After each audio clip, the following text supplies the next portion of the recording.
Sa kasalukuyan, wala pong batas at niraratsada po ito sa Kongreso. So, ikaw, tapos ka na mga guys, sana nakikinig pa tayo, no?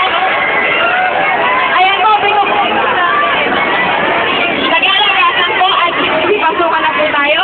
Sige po, tapusin na po natin ito, no?